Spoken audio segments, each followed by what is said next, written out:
You are watching QTV broadcasting from the Gambia, and this is the news with me, Jena Basonko. Coming up in our headlines. Cabinet meets over Faraba incident barely 2 months since the Commission of Inquiry submitted its findings to President Adama Barrow. The Gambia is to commence feasibility studies on climate change and renewable energy in 2019. And over 20 children complete month-long swimming training in a bid to avoid drowning. Those are our top stories, and now the news in detail. Stay with us.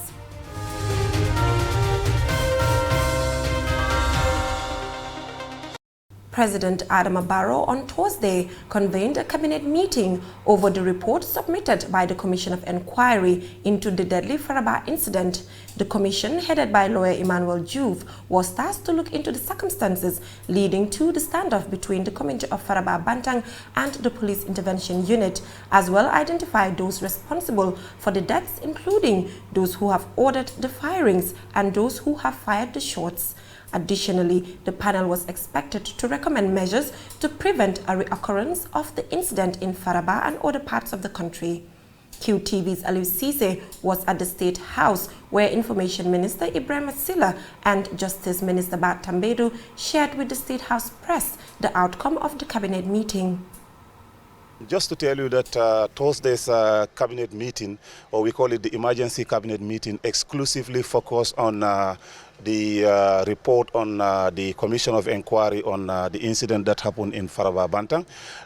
The Attorney General and Minister of Justice, Honorable Batambedu, presented the report to Cabinet, and he is here with us to explain to us the essentials in the report. The reason why we are doing this is because these are legal issues, and we believe that the Attorney General himself is in a better position, being the lawyer and the lead government advisor on legal issues, to explain to the press without us having to say anything that could prejudice the issues in the report. Today's cabinet session was a special one, exclusively devoted to consideration of the Faraba Bantang report and the draft white paper that I submitted to Cabinet today. You will recall the Faraba Bantang incident that occurred on 18th of June 2018, and the subsequent establishment of a Commission of Inquiry by His Excellency the President, which was under the chairmanship of lawyer Emmanuel Daniel Juve. You'll also recall that the Commission submitted its report in one volume to His Excellency the President on 17 September 2018.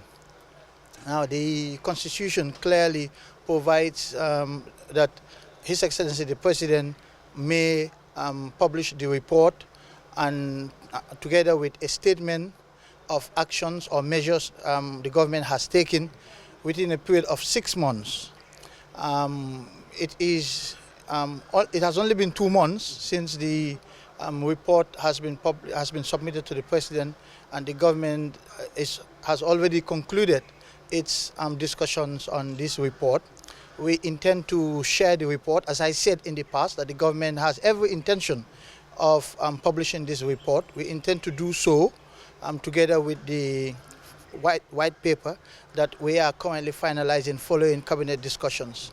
Allow me to add that the discussions have gone very well. They were very engaging, and Cabinet has taken a unanimous position on the recommendations that the report made, and those will be reflected in the white paper that is to be published together with the report very, very soon. We have indications. Be rest assured that within a maximum of 2 weeks, this report will be published. I'm not saying it will take 2 weeks. It may be well before that, but I'm giving you a maximum ceiling here that by the next 2 weeks, this report and the white paper of the government will both be published for the public. The Gambia is to commence feasibility studies on climate change and renewable energy in 2019. This development was announced at the closing ceremony of a 2-day seminar on climate change, renewable energy and land use. It was organized by the Ministry of Higher Education, Research, Science and Technology in collaboration with the University of the Gambia with funding from the German government. The Gambia is to commence feasibility studies on climate change and renewable energy in 2019. This development was announced at the closing ceremony of a 2-day seminar on climate change, renewable energy and land use. It was organized by the Ministry of Higher Education, Research, Science and Technology in collaboration with the University of the Gambia with funding from the German government. A strategy to implement a joint study on renewable energy involving scientists from the Gambia and Germany was agreed at the seminar. The world is in transition, moving away from fossil fuel to renewable energy, so the study will be the basis for the establishment of a concrete pilot project on renewable energy in the Gambia. James Gomez, the Minister of Fisheries and Water Resources, said the demand for energy and associated services to meet social and economic development is increasing globally. The world for many centuries have relied on the use of fossil fuel like coal, oil and gas, leading to the rapid growth in carbon dioxide, CO2 emissions. Greenhouse gas emissions resulting from the provision of energy service have contributed significantly to the increase in atmospheric concentrations. There are multiple options for lowering greenhouse gas emissions from the energy system while still satisfying the demand of energy service. Some of these possible options include renewable energy. Renewable energy can contribute to our social and economic development, energy access, a secured energy supply, and reducing negative impact on the environment and on health. Badara Diouf, the Minister for Higher Education, Research, Science and Technology, said it is time for Africa to exploit its potential. Africa is one of those countries that is endowed with forests, with rivers, mountains, winds, fossil land. It is inexcusable and incomprehensible that the continent cannot cater for its citizenry. Renewable energy is doable in Africa. We have the land, we have the wind, we have the rivers, whether you're talking about gas or you're talking about fossil or wind power or solar power. We have the sun, we have the sea, we have the sun.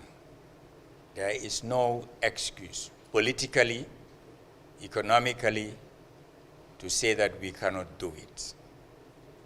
If we don't do it, it is a result of bad governance and bad governments.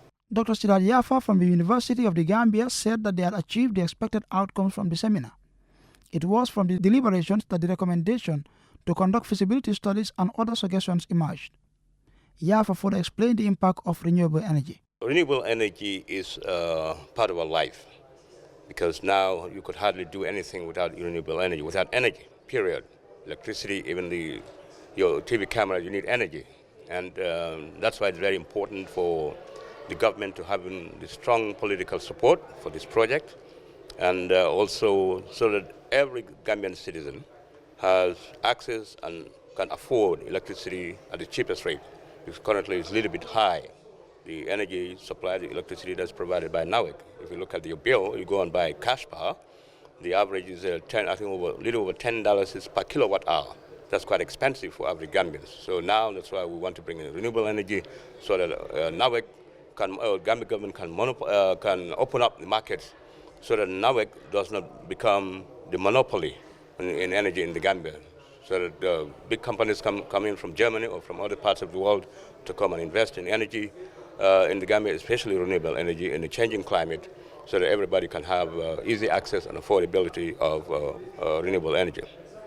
Dr. Christoph Rovkamp from the Federal Republic of Germany assured of his country's continuous support. For QTV News, I am Ansmane Sonyasi. American International University West Africa on Thursday organized a symposium to enlighten its business and accounting students aspiring to work in the business sector. Saja Brito tells us more.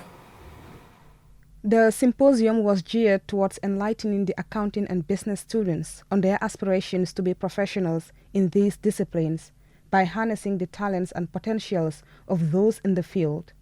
Baba Esdrame from the National Audit Office outlined the mandate of his institution and its role in ensuring accountability most especially in public institutions. The Supreme Audit Office in the Gambia, established by the Gambian Constitution, audits all government institutions, ranging from health centers, donor-funded projects, area councils, Gambian embassies abroad, amongst others. Reports of audited institutions are always sent to the National Assembly for scrutiny. This symposium, according to Drame, came at a time the institution is developing strategies for engaging with their stakeholders in order to achieve greater audit impacts in the lives of the citizens of the Gambia. In his deliberations, Drame reiterated his institution's oversight responsibility, which is to help public institutions achieve accountability and to strengthen governance by helping people to hold them accountable. Gambia Revenue Authority official Mudu Lamin Sise explained the role of taxation as a tool for economic development. It is obvious that the country's economy is mainly tax-based, an economy that has little or no resources to draw finance for much-needed development, which makes the Gambian budget mostly deficit, forcing the country to rely on grants and aid from development partners to be able to finance the budget. The Gambian budget as of the last budget speech was almost $20 billion, and out of that amount, almost 40% came in the form of tax revenues, and almost 50% came from tax and non-tax revenues collected by the GRA.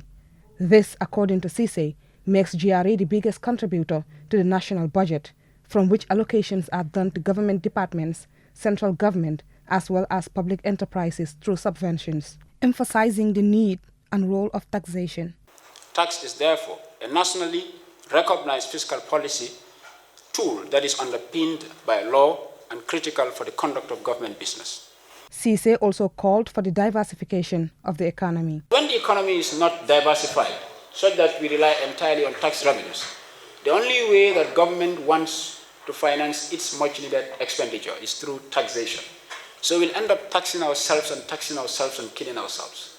We need to think outside the box and diversify the economy and look at the productive sectors and harness what we can get from those sectors to be able to reduce the tax so that much money goes into the pockets, there's much disposable income, and the business sectors will benefit, and capital can be formed in order to grow the economy.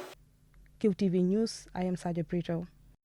The Intergovernmental Action Group Against Money Laundering in West Africa on Thursday opened its 30th plenary meeting for adoption and implementation of anti-money laundering and counter-financing of terrorism in West Africa at the Kairaba Beach Hotel. Omar Pijalo reports. The objectives of the programs, amongst other things, include strengthening the technical capacities of law enforcement officials, focusing on the existence and relevance of financial and trade data to crime targeting and techniques for conducting such analysis. Speaking at the ceremony, the Minister of Finance and Economic Affairs of the Gambia, Mambure Njai, said money laundering and terrorism are not major issues in the Gambia. This, he said, is due to the appropriate legislations and monitoring mechanisms put in place by government. The Finance Board also informed that government will continue to build the capacities of officials through the financial and technical exercise of JIBA with the help of the Ministry of Justice. On behalf of the President of the Republic of the Gambia, I extend our warmest greetings to you all. We extend our gratitude to GIBA for the confidence it has in the Gambia and the progress the country has made in its anti-money laundering and countering of terrorism financing AML CFT regime. We hope that the deliberation of this August gathering will help advance the agenda of the strengthening of AML and CFT regimes of GIBA member states.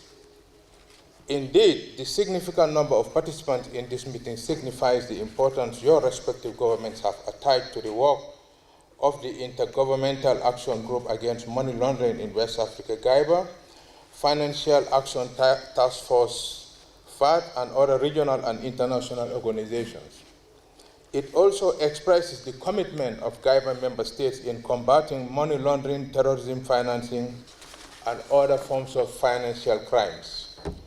The Attorney General and Minister of Justice of the Gambia, Abubakar Tambedu, said it is the responsibility of national governments to enact laws that will effectively combat the dangers of money laundering and terrorism financing.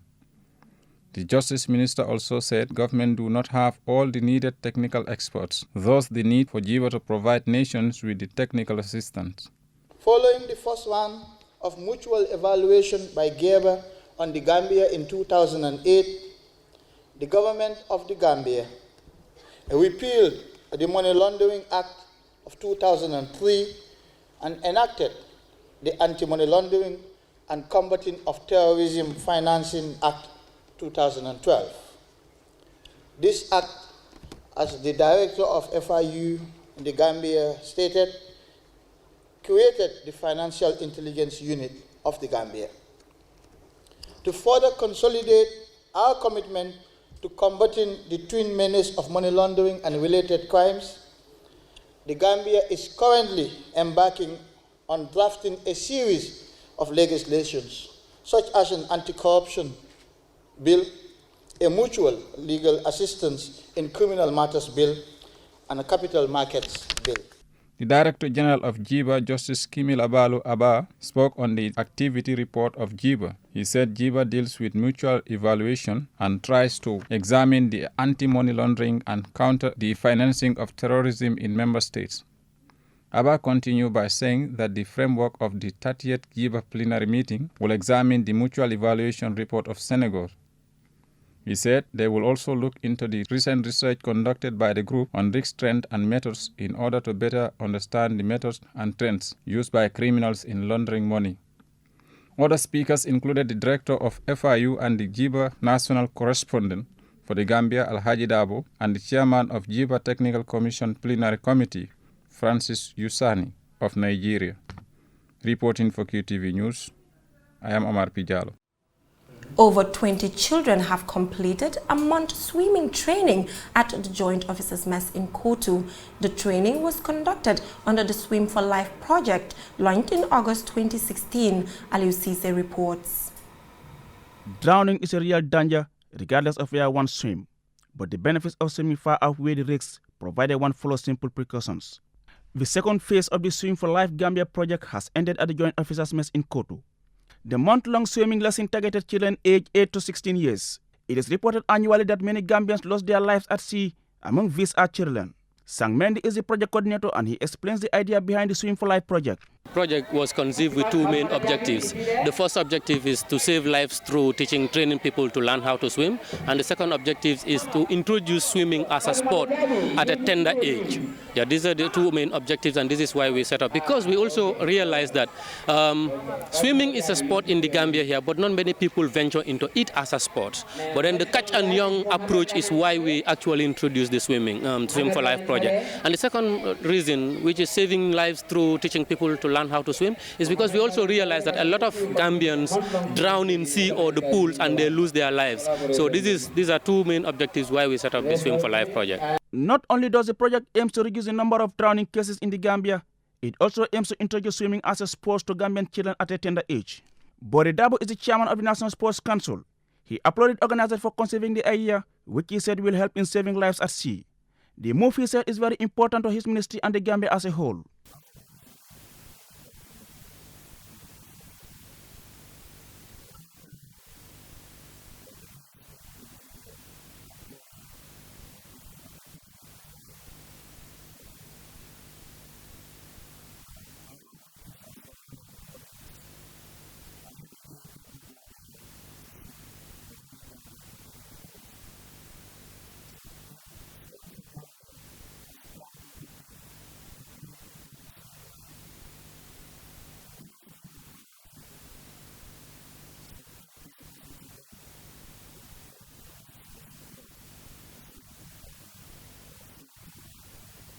This initiative, according to Dabo, will help in identifying a national swimming team for the country.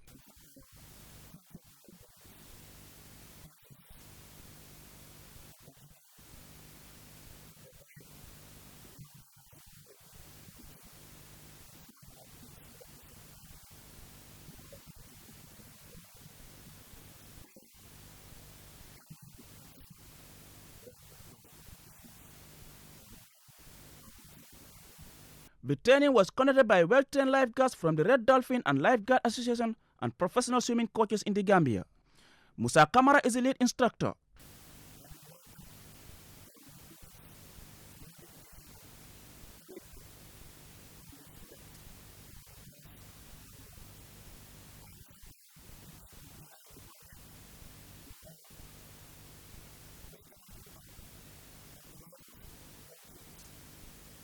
Swimming is an ideal sport for well-being of one's body. It helps people to lose weight and keep fit.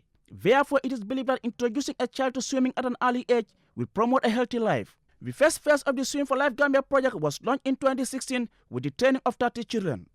Reporting for QTV News, I am Aliou Cissé. Before we end this news bulletin, we recap our main headlines. Cabinet meets over Faraba incident barely 2 months since the Commission of Inquiry submitted its findings to President Adama Barrow. Justice Minister says report to be published within next 2 weeks. The Gambia is to commence feasibility studies on climate change and renewable energy in 2019. This development was announced at the closing ceremony of a 2-day seminar on climate change, renewable energy and land use. And over 20 children have completed a month swimming training at the Joint Officers Mess in Kotu. The training was conducted under the Swim for Life project, launched in August 2016. It is part of efforts to avert drowning. That's all we have for you in this edition of QTV News. Do join us tomorrow, same time for more news. Do stay tuned for more interesting programs. Thanks for watching.